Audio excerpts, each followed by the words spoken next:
he was sitting there kicking his feet, and he was making little baby noises. And I just like really made me happy. One word of warning before I share this story. This is a very personal and traumatic experience. I ask you to be polite in the comments and maybe follow the rule from Thumper in Bambi. If you can't say something nice, don't say nothing at all. I think he says nothing. Nothing. Don't say nothing at all. Today I'm going to share my most valuable tip or maybe tool for just becoming a better person, and I think this is especially important for parents. I realized how vitally important this thing was during a very horrific experience that happened soon after I had given birth to my first baby. He was only a few weeks old, and I was just really in love with where I was at in life. His name was Jeffrey. Both Jeffrey and I had almost died in childbirth, and actually were kind of saved through some rather miraculous set of circumstances. I think that just kind of made me feel just slightly extra thankful to be where I was then, because I was alive and I had this beautiful baby, and I had always wanted to be a mom, and I was just in love with my situation in life at that moment. I loved everything about what was happening. I loved the fact that I was folding laundry and that I had little tiny baby clothes to fold up. I had Jeffrey laying on a little blanket there next to me as I was sitting on the floor of the master bedroom folding laundry. Another thing that kind of made this particular situation just even better was the fact that he was sitting there kicking his feet, and he was making little baby noises. And this really made me happy. And part of the reason it made me happy was because he was an especially quiet baby. He didn't, it's not that he didn't cry, but he just didn't cry the way some babies do. He didn't cry to have his diaper changed or to be fed or whatever else. It was just like he would look at me, and the look that I felt like he was giving me was like, I know that anything that I say you won't be able to understand, and so I'm not even going to bother to say it. I'm just going to look at you, and you're going to know because you're my mom. The fact that he was making these little baby noises just added just a little extra joy to the moment, and I was just really feeling happy. And I finished folding the laundry, and I had a little stack of his clothes, and I stood up and I said, I'll be right back. I took the 10 to a dozen steps that it would take to get from the master bedroom to the nursery. And in the nursery, I pulled out the dresser drawer and I put the things in the dresser. That might have taken 30 seconds. I know I wasn't gone from the room between the walking to the dresser and putting the things in the drawer and walking back. It could not have been more than a minute. It just couldn't have. But when I got back in the room, the baby blanket was empty. He wasn't there. My baby was gone. My baby that could not roll over and most certainly could not get up and walk away was missing. Somebody had taken my baby. And I just kind of was staring at this blanket, and I just kind of thought, it took a moment for it to sink in. I just kept looking at the blanket thinking somehow my eyes weren't focusing correctly or something, and and if I just looked at the blanket long enough, he would reappear or something. I don't know. And I'm guessing that probably was only just a split second, but sometimes, in thinking back on it, I think of that moment and I just think, how long did I stand there staring at that blanket waiting for him to reappear? He didn't reappear. And I kind of looked around really quickly and I realized that this had been one of the very first nice days in the spring, and I just thought, let's air out the apartment. And so I had opened all the doors and windows that morning. It just was like the perfect temperature. It was not hot, it was not cold, it was just wonderful. And so the fresh air just smelled really good blowing through the apartment. And I realized that all the doors and windows were open. And anyone could have just walked into my apartment and taken my baby.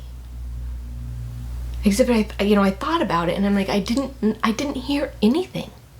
I didn't hear anything.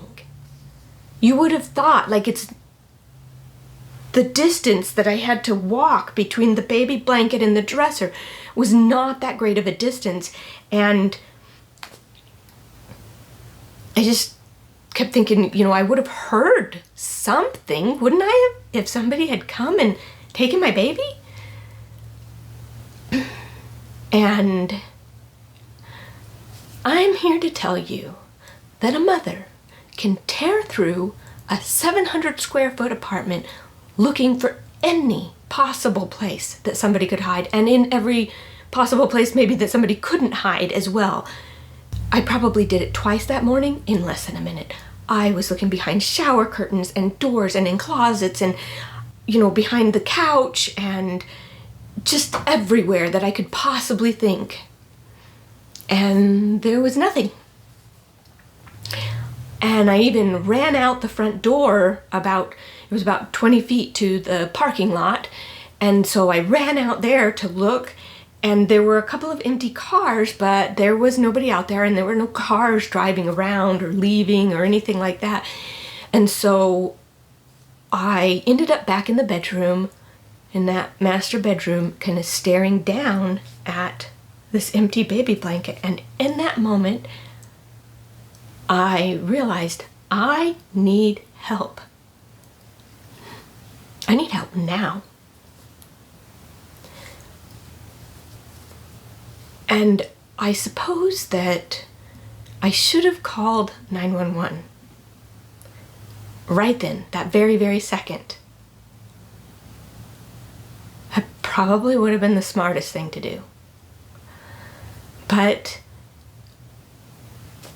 an instinct that I had that I didn't even realize that I had kind of took over, and I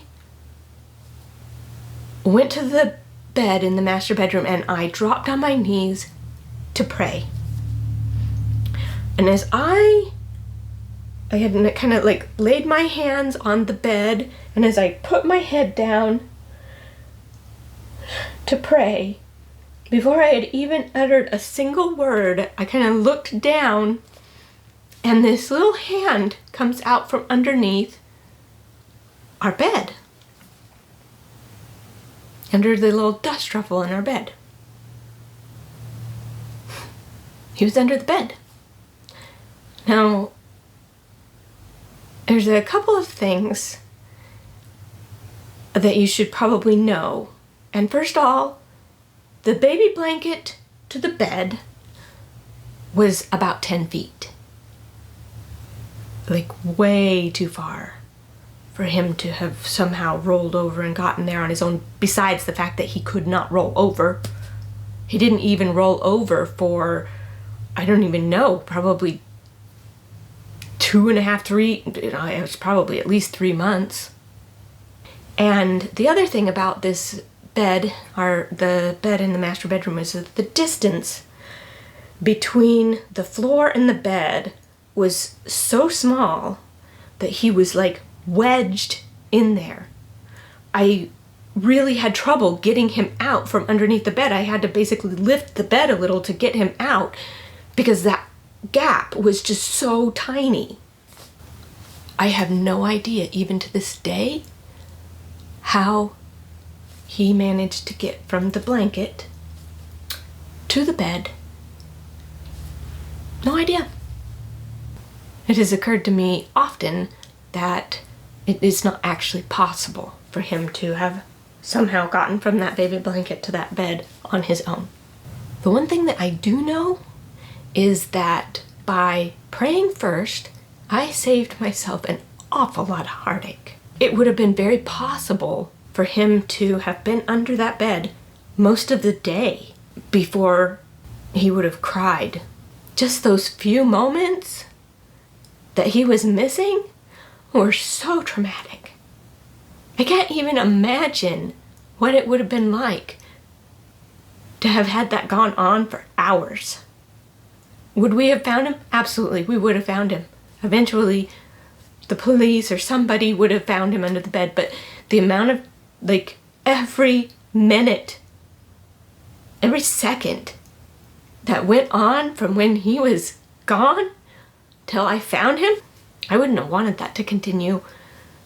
And so I really feel like that by kneeling and praying, I saved myself an awful lot of heartache. That instinct to pray, that instinct to call out to God or your Heavenly Father, even if only for a split second, that is one of the reasons that I am a Christian. Because that instinct proves something to me. When we are at our wit's end and we don't know what to do and there's no good solution, praying helps. Even if it doesn't change the situation, it often changes our heart or brings a calm.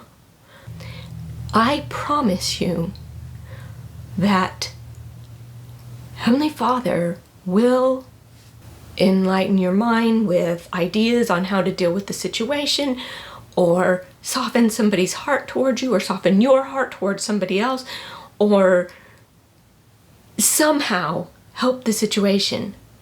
And if you're looking for those ways that He's helping, you will find them. And if you're not looking for them, you'll just say it was good luck. And it was. But you got that good luck from somewhere. Prayer has so many times given me strength to carry on in moments that I didn't have strength to carry on, where I was doing the whole I can't do this anymore cry, and did not mean to cry in this. When I was doing the I can't do this anymore cry, and there's nothing left for me to do, and why am I even here? And what does it even matter if I'm here? So when you have nowhere else to go and the path forward, every one of them is wrong, and I just tell you, pray.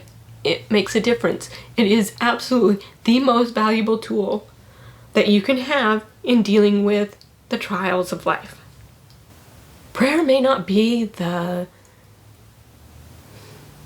popular thing to do right now in this world, but whether it's popular or not, it works. How do you end a video like that? Where you just told a very personal and traumatic experience and you bawled your eyes out, and yeah, I don't know. So we'll just do this really cut off ending. Hey, bye, see you later. Hope you have a good day. Remember to pray.